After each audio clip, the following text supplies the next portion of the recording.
श्रीराम श्री ब्रह्मचैतन्य गोंदवलेकर महाराज यांचे दैनंदिन प्रवचन आज 28 एप्रिल। खरी तळमळ लागली म्हणजे संत आपल्याला भेटतोच। असंताची आवड नाहीशी होईल तेव्हा संत हवासा वाटेल। विषय आपल्याला त्रास देतात पण ते सोडावे कसे हेच आपल्याला समजत नाही। जंगलामध्ये सापडलेल्या माणसाप्रमाणे आपले झाले आहे। आपली वाट चुकली आहे असे ज्याला वाटेल तो जंगलामधून बाहेर जाण्याची वाट विचारतो। आता वय फार झाले, काळाच्या स्वाधीन होण्याची वेळ आली। रामा तूच आता तार, अशी तळमळ लागली तरच संत सहवास लावेल। सत्संगती हवी असे आपण म्हणतो खरे, पण मागतो मात्र असत। मग आपल्याला सत्संग कसा मिळेल?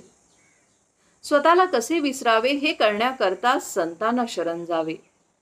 आपले विस्मरण म्हणजे भगवंताचे स्मरण। वडील दूर आहेत, त्यांचे पत्र नाही म्हणून काळजी करतो, पण जन्मापासून भगवंत दूर आहे त्याची तळमळ का लागू नये?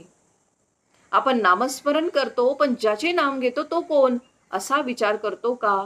विषय सोडल्याशिवाय राम कसा भेटणार? रामही हवा आणि विषयही हवा, हे कसे जुळणार?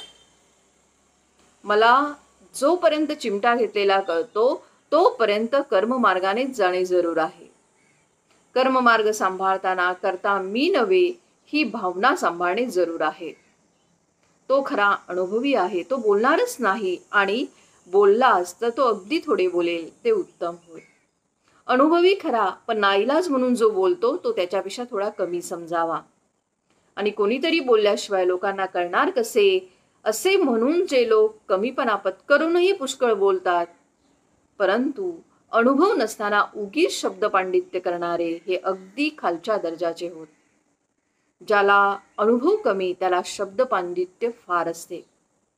जो जगाला फसवणार नाही आणि स्वतःही फसणार नाही असाच मनुष्य जगाला मार्गाला लावू शकेल। कित्येक साधू दगड मारतात आणि शिव्या देतात तरी लोक त्यांच्या मागे लागतात, कारण त्यांच्या शिव्या देखील आशीर्वादाप्रमाणे आहेत।